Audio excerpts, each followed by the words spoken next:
Vola zako zarehatra aminao Vachimba sangisange Ilay teny hoe tiako anao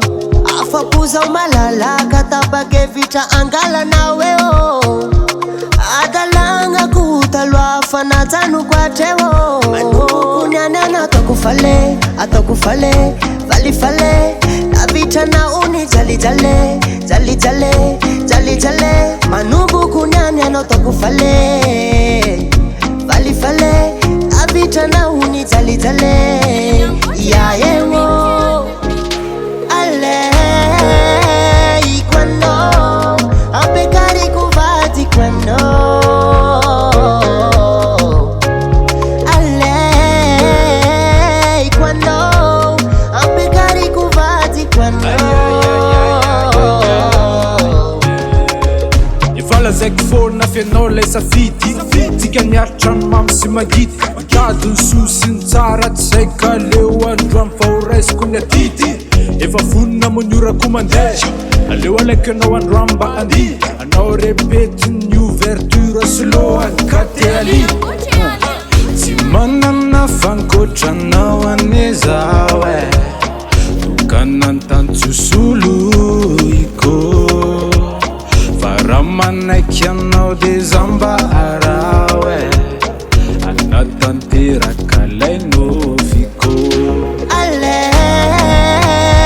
anao Ampekariko vadiko anao Aleiko anao Ampekariko vadiko anao Manomboky niany anao ataoko fale Valifale Navitranao ny jalijale Manomboky niany anao ataoko fale Valifale Navitranao ny jalijale Iaeo